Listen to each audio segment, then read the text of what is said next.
जय हिंद। स्वागत है आपका हमारे इस YouTube चैनल में।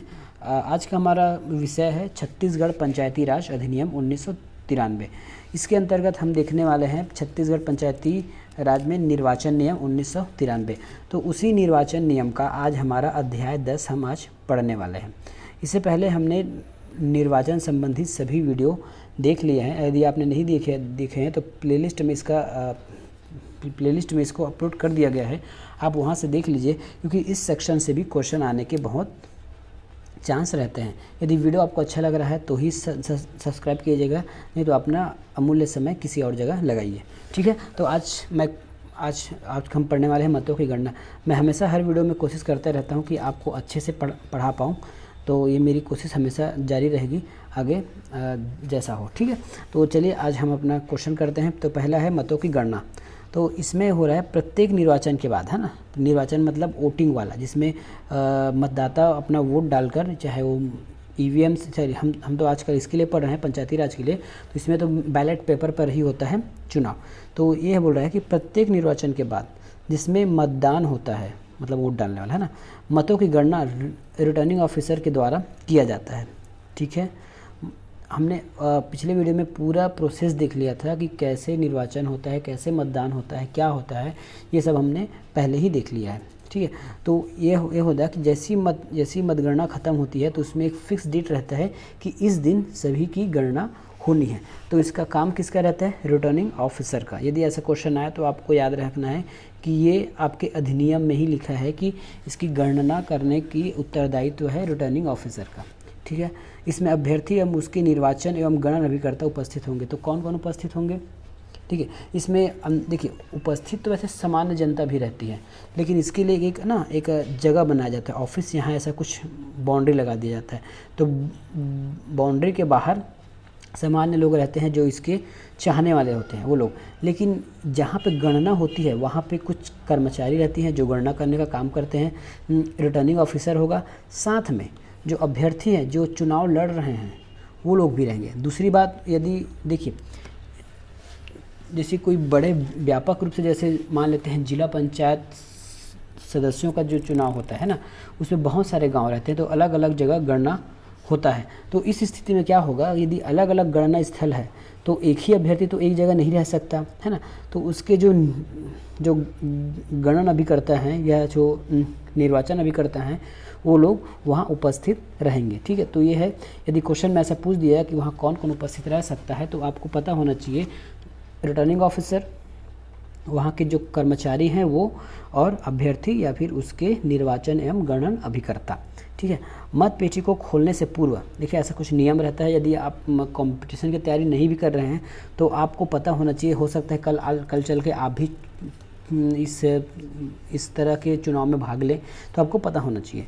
मत पेटी को खोलने के पूर्व सभी अधिकारी, अभिकर्ता जो है ना, अभिकर्ता अभ्यर्थी उसकी नियमानुसार जांच करते हैं। जैसे ये मत पेटी है, ठीक है, ये मत पेटी है, तो सभी अधिकारी, रिटर्निंग ऑफिसर या फिर अभ्यर्थी जो चुनाव लड़ रहे हैं या फिर उसके अभिकर्ता अच्छे से इस डिब्बे को जांच करेंगे, इस पेटी को, कि कहीं से ये खुला तो नहीं है या कहीं से कुछ दिक्कतों तो नहीं है इसमें, तो पूरी जांच करेंगे। अगर ऐसा होता है, गड़बड़ दिखता है, तो उस पेटी को नहीं खोला जाएगा और उस पर नोट किया जाएगा कि ये किस मतदान केंद्र से आया है और इसमें कितने वोट हैं। ठीक है, इस प्रकार का रिकॉर्ड रखा जाता है। ठीक है, सही होने पर उस पेटी को खोल दिया जाएगा और नियमानुसार गणना की जाती है। लेकिन अगर उसमें कुछ गड़बड़ पाया गया तो क्या करेंगे, उसको नहीं खोलेंगे। ठीक है, आगे देखते हैं। मत पत्रों की समीक्षा और प्रतिक्षेपित किया जाना, इसका मतलब समझे। मत पत्रों की समीक्षा का मतलब तो हो गया जांच, ठीक है, और प्रतिक्षेपित किया जाना मतलब होता है उसको रिजेक्ट करना। ठीक है, आप देखिए होता कैसे है। मत पत्रों की समीक्षा और प्रतिक्षेपित किया जाना मतलब हटा दिया जाना, रिजेक्ट कर दिया जाना, उसकी गणना नहीं होती। ठीक है, अब ऐसा कब स्थिति आ जाएगा कि मत पत्रों की गणना रुकी जाए या फिर उसको काउंट ही ना किया जाए? तो देखते हैं, इसमें कुछ है। यदि उस पर कोई चिन्ह ना हो, जैसे ये मत पत्र है ना, मत पत्र है, इसमें A, B, C यहाँ पे उसका कोई चिन्ह लगा हुआ है, लेकिन जहाँ सील लगता है थप्पा, ऐसा कोई थप्पा लगता है ना, ऐसा थप्पा अगर किसी में यदि किसी में उसमें कुछ इस टाइप का थप्पा रहता है ना गोल का, यदि ऐसा थप्पा यदि उसमें नहीं लगता है चुनाव का किसी भी मतपत्र में, यदि किसी मतपत्र में कहीं भी चिन्ह, कहीं भी मतलब निर्धारित स्थल पर जहाँ चुन, देखिए यहाँ फिर से आपको बताता हूँ, ये देखिए ये आपका मतपत्र है, ठीक है, ये नाम है A B और ये C, ठीक है। तो आपको थप्पा यहीं लगाना है इसके नाम के सामने, ऐसा है यहाँ पे। ए को देना चाहते हैं तो ए में लगा दीजिए, ठीक है। यदि आप ए को देना चाहते हैं तो ए में यहाँ लगा दीजिए, बी को यहाँ लगा दीजिए। मैं अभी लगभग सभी को लगा रहा हूँ, आपको ऐसा नहीं करना है, चुनाव में ऐसा नहीं होता, किसी एक में लगता है। तो यही कह रहा है यदि इसमें कहीं थप्पा नहीं लगा है ना, यदि मुहर नहीं लगी है, तब की स्थिति में हम उसको रिजेक्ट कर देंगे। या फिर किसी मतदाता का इससे पहचान हो सकता है, कोई इसमें मतदाता का नाम लिख के ही आ गया कि मैं फलाना व्यक्ति हूँ, आपको वोट दिया हूँ। या फिर इसका निशान कहीं भी लग गया, जैसे ये मतपत्र का ये पूरा पेज एरिया है और इतने में नाम लिखा है और आपने यहाँ थप्पा लगा दिया, तो वो भी कोई काम का नहीं है, उसको भी हटा दिया जाएगा। यदि किसी चिन्ह से या किसी नाम से यदि किसी मतदाता की पहचान हो कि यह मेरा नाम है, जैसे मेरा नाम मैं किसी का भी वोट देने गया और अपना नाम यहाँ लिख के आ गया, है ना, तो इस प्रकार यदि कोई होता है तब उसको हम रिजेक्ट कर देंगे। अगला इसमें वो कंडीशन है नकली या फिर बनावटी मतपत्र। कोई आदमी घरे से कुछ छाप के ले गया, जैसे होता है ना, जैसे ये हो गया, जैसे आपके ही घर के कोई लोग सरपंच के लिए खड़े हैं और अब जिस दिन चुनाव होने वाला है उस दिन का सेम वैसा छाप लिए और जेब में खूब सारा लेके चले गए, ठीक है, जेब में खूब सारा लेके मतपत्र चले गए, क्योंकि मतपत्र में केवल निशान होता है ना, और उससे पहले निशान होता है, उसमें कोई भी क्रमांक, मतपत्र में केवल निशान होता है, उसमें ऐसा कोई स्पेसिफिक नहीं रहता। तो यदि ऐसा पता चलता है कि ये नकली या बनावटी है, तब इसको कैसे पता करेंगे। मैंने पिछले वीडियो में बताया है कि जो पीठासीन अधिकारी है मतदाता को मतपत्र देते समय उस पर साइन करेगा, ठीक है। यदि उसमें पीठासीन अधिकारी का साइन नहीं है तो ये पता चल जाएगा कि वो बनावटी या नकली है। यदि इस तरह का कुछ होता है तब उसको रिजेक्ट कर दिया जाएगा। ऐसा हो सकता है ना, यदि आपके घर में कोई सरपंच के पद में खड़ा हो, यदि कोई किसी के पास अगर खुरापाती दिमाग है तो जेब में खूब सारा लेके गया और सभी को उसमें डाल दिया डिब्बे में जीतने के लिए, ऐसा। तो इस प्रकार ऐसा नहीं होना चाहिए, क्योंकि वोट में एक वोट का खेल रहता है ना, एक वोट से आदमी हारता है और एक वोट से ही जीत जाता है। तो इस प्रकार नकली या बनावटी मतपत्र को रिजेक्ट कर दिया जाता है। अगला है क्षतिग्रस्त मतपत्र जिसकी पहचान न की जा सके। अब क्षतिग्रस्त मतलब फट गया है या उसमें ना तो किसी अधिकारी का साइन है या उसको किस मतदान केंद्र से आया है नहीं आया है, इसकी कुछ पता ही नहीं चल पा रहा है, तब भी उसको रिजेक्ट कर दिया जाएगा। जिस केंद्र में मत डाला गया हो यदि कोई चिन्ह ना लगा हो तो या फिर एक से अधिक चुनाव चिन्ह लगा दिए हो, जैसे ये मतपत्र जैसे मैं बताया ना आपको A या B या C है, तो इसमें भी डाल दिए, इसमें भी डाल दिए, तो आपको मात्र एक ही जगह सील लगाना रहता है, एक ही जगह मुहर लगाना रहता है जिस पर आप वोट दे रहे हैं। यदि एक से अधिक आपने लगा दिया है, सही लगाया है, सही जगह लगाया है, लेकिन एक से अधिक बार लगा दी है तो भी उसको रिजेक्ट कर दिया जाता है, ठीक है। भिन्न भिन्न चिन्ह लगा दिए हैं अलग अलग जगह, तो ये भी रिजेक्ट करने लायक होता है मतपत्र। आगे चलते हैं। उक्त मतपत्रों को अधिकारी एवं अभिकर्ता, ठीक है, उक्त मतपत्रों को अधिकारी एवं अभिकर्ता अभ्यर्थी को दिखा दिया जाता है। देख भाई ये मतपत्र जो है वो गलत है, फर्जी है, या फिर इसकी जांच नहीं की जा सकती, इसलिए हम इसको काउंट नहीं करेंगे, ना तो आपका होगा ना ही किसी और अभ्यर्थी का होगा। इस प्रकार उसको दिखाकर निर्णय ले लिया जाता है, ठीक है। हाथ में नहीं दिया, लेकिन उसको दूर से दिखाया जाएगा, हाथ में नहीं दिया जाएगा, क्योंकि उसकी भी गणना होती है, उसकी भी गणना हो सकती है कि ये किस प्रकार बनावटी है या फिर गलत है, ठीक है। ऐसा समस्त मतपत्र को प्रभारी मतलब अधिकारी हस्ताक्षर करेगा, उसमें प्र एवं रबर से स्टैंप लगाएगा, उसमें प्र लिखेगा, देखिए इसमें प्र लिखेगा। ऐसा क्वेश्चन आ सकता है, देखिए क्वेश्चन यहाँ से उठ सकता है कि ऐसा समस्त मतपत्र है ना, ऐसा समस्त मतपत्र जिसको रिजेक्ट किया जा रहा है अधिकारी उस पर अक्षर लिखेगा प्र का, ऐसा प्र। अब ये लिखा है भाई आपके नियम कानून में, इसको देख लीजिए, और इसमें रबर स्टैम्प सील लगाएगा और सभी को बंडल के रूप में बांधकर अलग रख देगा। ये हो गया खराब मतपत्रों के संबंध में। अब देखते हैं जो सही हैं। प्रक्षेपित नहीं किए जाने वाले मतपत्रों की गणना। प्रक्षेपित मतलब जो सही ठीक है, जो सही वही है, जो सही है, सच है, ओरिजिनल है उसकी गणना आप कैसे करते हैं ये हम यहाँ पे समझते हैं, ठीक है। लेकिन निविदित मतपत्रों की गणना नहीं की जाती। देखिए ये क्वेश्चन यहाँ पे आ गया। उस समय मैं पहले आपको बता दिया था कि निविदित मतपत्र क्या होता है। यदि नहीं देखे हो तो पिछले का वीडियो आप देख लीजिए। निविदित मतपत्रों की गणना नहीं की जाती, ठीक है। निविदित मतपत्रों की गणना नहीं की जा सकती। गणना होने के बाद पंच सरपंच सदस्यों की नाम निश्चित प्रारूप में जारी किया जाता है। जैसे गणना पूरा हो गया तो पंच है, सरपंच है, सदस्य है, इन सबका नाम अलग अलग प्रारूप में जारी किया जाता है।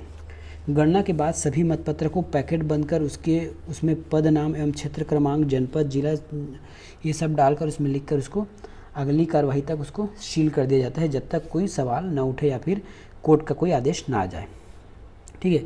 अब ये तीसरा पॉइंट है कि गणना लगातार किया जाना चाहिए।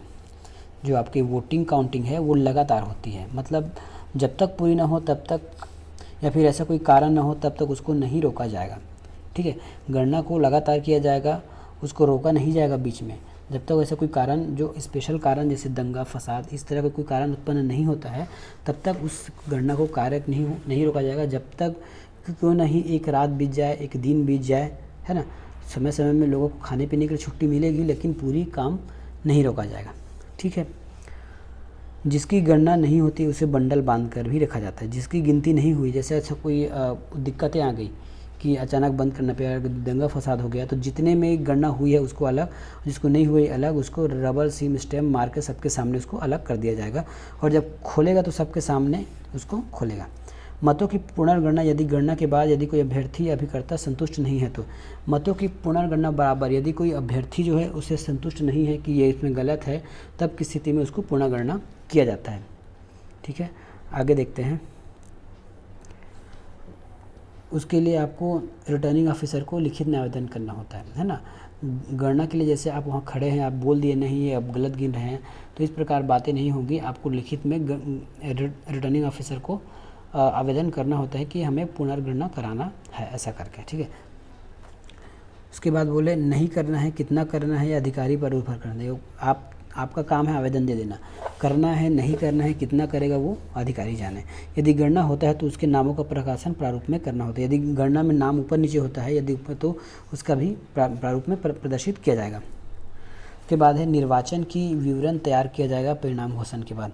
इसमें कोई खास इधर नहीं लग रहा है मुझे। मतों के समान यदि गणना उपरांत अभ्यर्थी मध्य मतों के समानता बराबर होती है, यदि मतों की गिनती हो रही है और गिनती करते करते दो अभ्यर्थियों के बीच बराबरी का हो गया, तब क्या करेगा, तो इस समय जो रिटर्निंग ऑफिसर रहेगा वो लाट निकालेगा और जिसका नाम निकलेगा वो विजयी घोषित करा दिया जाएगा।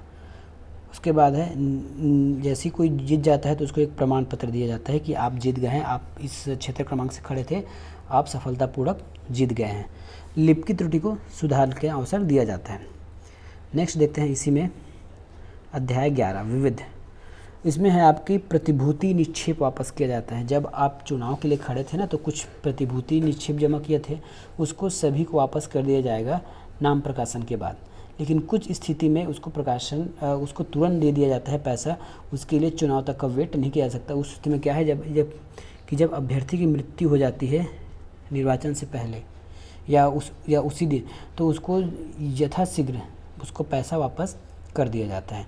और एक और कंडीशन है, यदि कोई अभ्यर्थी उस निर्वाचन क्षेत्र में जितने वोट रहेंगे, है ना, उस क्षेत्र क्रमांक में जितने मतदाता रहेंगे, यदि उसका 1/6 भाग उसको वह प्राप्त नहीं कर पाता वोट, जैसे कोई पंच के लिए खड़ा है और उसके वार्ड में 100 है, ठीक है, 100 मतदाता है, तो इस 100 का 1/6 उनको प्राप्त करना पड़ेगा। अब देखिए 100 का 1/6 कितना होता है, 6 से भाग दीजिए, 6 कम 6 ना, 6 गुना 6 6 18 6 24 6 5 30 6 6 36 6 6 36, ये 16। तो यदि कोई अभ्यर्थी जहाँ पे 100 वोट है उसमें से अगर 16 वोट नहीं पाया, 16 वोट भी नहीं पाया, तो उसकी जमानत राशि जब्त हो जाती है, उसको वापस नहीं किया जाता, ठीक है, ये है। और निर्वाचन संबंधी कागजों को संभाल के रखा जाता है, सील बंद करके 6 माह तक, जब तक न्यायालय उसको खोलने का आदेश ना दे। तो ये होता है हमारा चुनाव से संबंधित वीडियो ख़त्म यहीं पे।